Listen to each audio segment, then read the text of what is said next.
Hello everyone, Diary of Wimpy Kid, awesome friendly kid.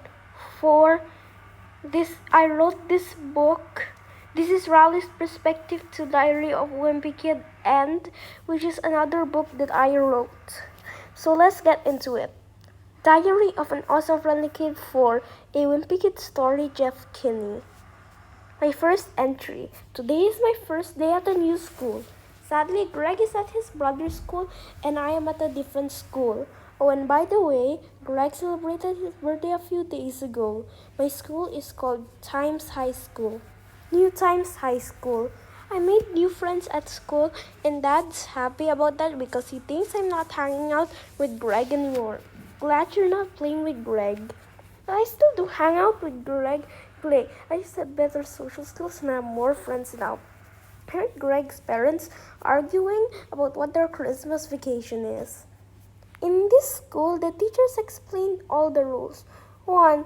If the student does not behave, disciplinary action will be given via getting kicked out followed by detention. 2. C is considered as a little bit low grade where the average grade is a B+. I got good scores at the end of the middle school year. There are more looks in this school, but I'm not gonna write them because that would take up 2 pages. Today, some 8th grader came up to me and told me that there was a secret lab in the end of the hallway in Wing A. He even showed me a pretty official pass to go with it, and that was enough to make me believe it was true. Secret Lab Pass. This pass entitles the holder to unlimited use of the Time High School Secret Lab. I was pretty disappointed that there was not a lab to do my business. Har har har. Even worse, that it was the teacher's women bathroom, and I got disciplinary action and I expected me to ignore me standing, and I was right. Classroom. At the end of the school day, the principal told me that I'll serve 15-minute detention before going home. Let's be real, nobody cares about some kids who is standing outside. Dad was not too happy about me for getting detention. Dad sent me out the house because of my bad performance in school. He wants me to do something sporty to make it up to him. But I ended up secretly hanging out with Greg. His parents confirmed that they are going to Canada for their Christmas vacation. Manny told Greg that he's gonna get a friend, and who's that friend? Jonathan Johnson. He looks like Greg, but less skinnier and wimpier. His John is a classmate of Greg at Cotton High School. He told me that he occasionally wears full, plain, pitch black clothes. My second entry, I got kidnapped. John is a part of the mafia. John drove me to a prison, but you have to remove almost all my clothes so I will feel cold. I'm currently writing this in van, and let's just say he does not drive well. God. Oh no, I'm getting shoved out of the van. Monday, day 1 of work. Today is my first day of work. So basically, this mafia has lots of servants, including me. And the servants each have a job to do. My job is to poop so they can feed their crops for survival. The servant also has a secondary job. Mine's to bury the dead bodies. The people who do not work for the mafia get shot as a punishment and become the dead ones. They are my mafia, so they take servants' money, including mine, and get rich. My money was a fortune of $200. Oh, time for my 6 p.m. shift to bury the dead ones. 3 weeks later, the time Greg saved me from the mafia. Me and the other servants rode Greg's car, and NSP Mafia helicopter started shooting lasers at us. Greg's car went flying into the air because of one of the lasers. I ended up taking the most damage. I was unconscious. The last thing I saw before I blacked out was Greg driving everyone to his home. I'm in the hospital now. They forgot to bring the gun I stole and the lab pass. I guess they forgot to retrieve my lab pass and that gun I secretly stole while everyone was escaping. It could really come in handy later on. The doctor came in and said that my body parts are still healing, so I just need to rest. Saturday, I can walk now. My body parts just need some band-aids and I'm free to go. Oh, I forgot to mention that I have a arm cast. not off the hook just yet. When I came home from hospital, my parents were glad that I was safe, but my dad complained that I had zero in every subject in school because I was absent. It would be nice of you if you'll catch up on school. So I got to work. The pressure's really piling up on me. I have broken bones and I need to study a lot. So I'm not gonna spend the weekend hanging out with my friends. I'm gonna spend it by studying. Sunday, church day. Today we're going to church. Church is alright. Thank you to the people who did the ritual there that's supposed to help me with my broken bones and wounds. Then all of a sudden, Chirag Gupta appeared. I never saw him in 2 years. So basically what happened is that in Greg's school, Albert's auntie told Chirag that I need to be safe from the mafia. Albert said that after I get safe, Chirag needs to do a special thing to me. Monday, Greg is famous for saying the servants and me. Today's Black Friday. Right now, everyone's at the mall waiting for the doors to be open. I immediately circled around the commotion and went right for the essential things plus gaming consoles. Saxville Mall, supermarket section. Oh my god, I got so many items before a bunch of other people in the Black Friday. There's even handy stuff in there too. I've got some Rowdy Riot and drummies with a new drum variant for Greg's trip. One time I was also in a flight with other people for drinks and citrus fruits for something later on. I also got the A64 console to play my games like all the Twisted Wizard games. When I got home, Greg and I started to make an all-citrus drink called Citrus Overload, and also we decided to make lemonade. Today is also Halloween, and the girl named Mariano Mendoza is forming another party. We started to sell our drinks and have got the moment I've been waiting for. So basically, for the past few weeks, I've been training to get shot out of a cannon for the finale of Roger Span's performance. So that way, I can become famous for surviving. When we got to the Mendoza basement, we enjoyed the party there until Roger called us.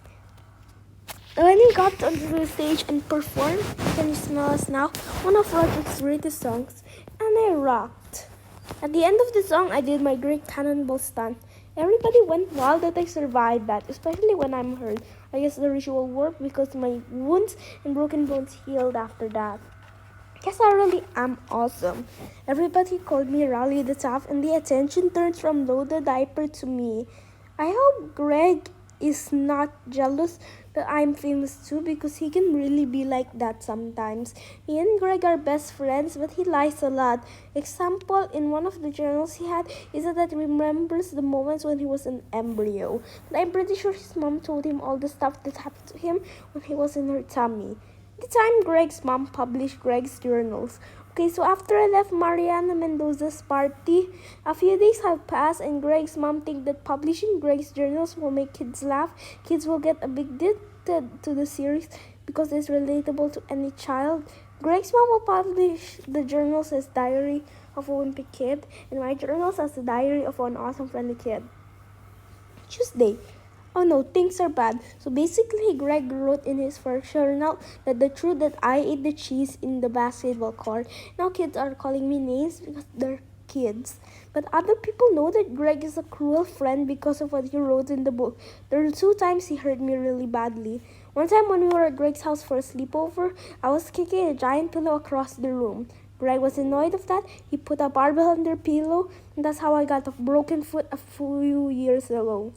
The second time he hurt me was when we were playing a game with my big wheeler. Greg knocked me off the bike, causing my arm to break. And that was the second time I had a broken bone. Today at my school, I heard a friend talk about something that caught my attention at lunch. Gilbert said that there was an invasion in the entirety of North America, so we better stay safe. The invasion will happen in March, so we still have plenty of time to prepare.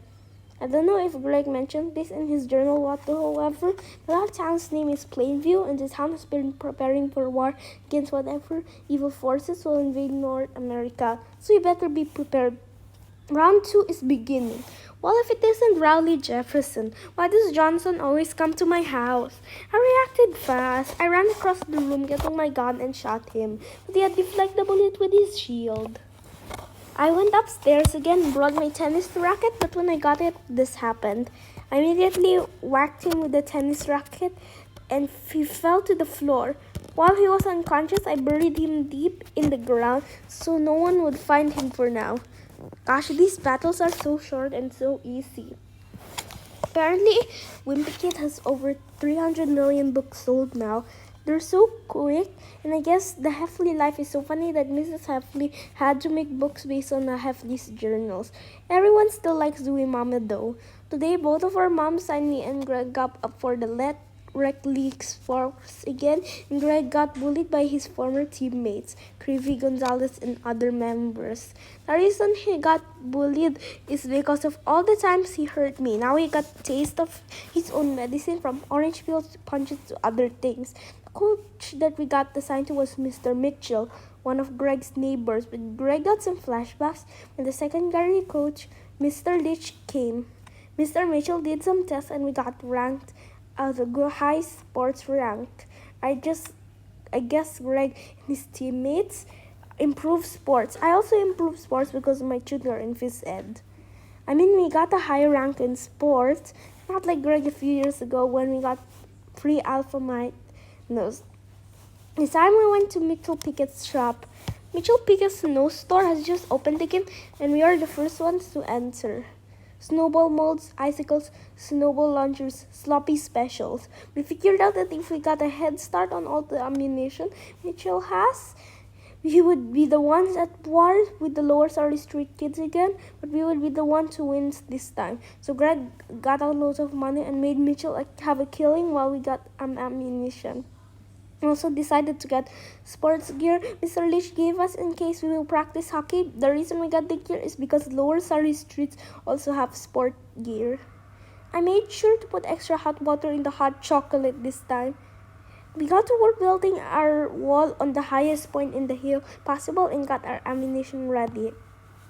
I figured that we need some backup, so we invited Holly Hills, Greg's girlfriend. We also invited some other kids like Speedbump, Gibson, and a lot of other kids that participated in the battle last year.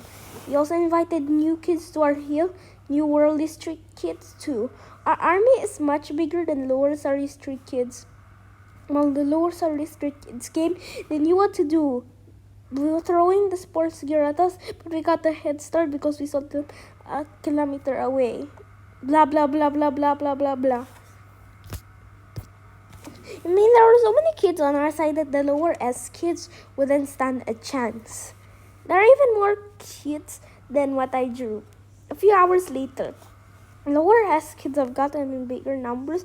Now we were on wave 10 with them. It's dark now and we're all tired, so at 8, everyone, even the lower kids, will just sleep on the battlefield. 4 a.m. in the morning. It's been 8 hours since we fell asleep, so we need to get a head start. The lower S kids will wake up at 6, so we only have 2 hours to make backup forts, tents, and igloos. Backup structures are done at 5 a.m. We invited other kids all around Plainview to come with us, even though there are already kids in the backup structures. Our army is going well. Oh, and I remember to draw noses here. 6 a.m. The 11th wave begins, and there are at least 90 more people on lower S team than before. Wait, a lot of them are leaving, and we are knocking all the lower S kids that stay to fight. Since we knocked them out, we plan to do an ambush to the yard they're making snowballs in. Wait, this is my yard! So we sneaked and camouflaged ourselves and ambushed them.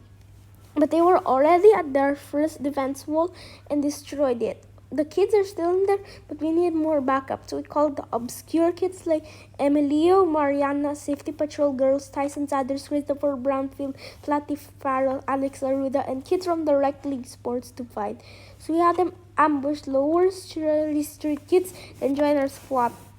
And this is just pure chaos on the first defense wall. And once they took down wave 12, they quickly rebuilt the wall up. The wave 13, this is the ultimate Lower Surrey Street army ready to take down the wall with brute force, ladder, sports equipment, and a bunch of other things. There are at least 500 kids on the field in the lower S team and 600 kids on our side. The ladder kids started to come with us, but luckily I remembered to bring hot chocolate with me and other kids had melted snow. The brute force jacks came in, and the third defense got ready for them. But the amazing part is when I saw the awesome friendly adventure characters fighting. Yeah. Then after that, Grid told me that it was a surprise. He managed to make mascots that have their abilities. He got a few kids to try them. I'm Gregory Heffley. Guys, I think we're in trouble. Then out of nowhere, Slacksville joined us, and one girl just threw snowballs while running really fast to ambush the lower S kids. The girl said her name was Sophie. Greg fainted when she said that. So we all got our icicles, snowballs, sloppy, specials, yellow snow, catapults, sports gear, etc. and threw them along the lower Surrey Street kids. But that was the time when Brute Force Army knocked down our walls, with just complete chaos on the battlefield. The battle area took over all of Plainview. Last week of November, the War of Plainview has officially ended. Now us Hill kids are celebrating because we won. I better go check on John if he's still in the ground. It doesn't matter anyway because I'm armed. Today at lunch, Albert Sandy, to move to our school, told me and Chirag that there was another stinky piece of cheese in the basketball court, and for some reason, the dogs like to poop in it. When I got to the basketball court, so someone touched the cheese and poop, so we would have a way to taunt kids. Next thing you know, started to chase everyone, and the principal of Times High School told everyone that they were getting no school tomorrow because it will snow and feet, so we're trapped in our houses. The next day, my family is safe at home, so it's okay. Monday, today, Greg is going to Canada now. I informed him that Johnson is a part of the mafia. He said okay, and he and his family will try to defend themselves. A journal and a diary are almost the same thing, so I'll stop writing in this journal for now. So this is the end.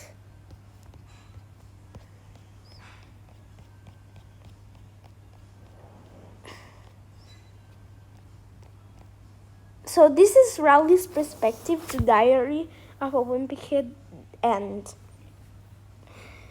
And I don't know if I'll make Canadian catastrophe or not, but I'm working on Diary of Wimpy Kid, The Strange Place, and Diary of Wimpy Kid, The Military. See you later, everyone.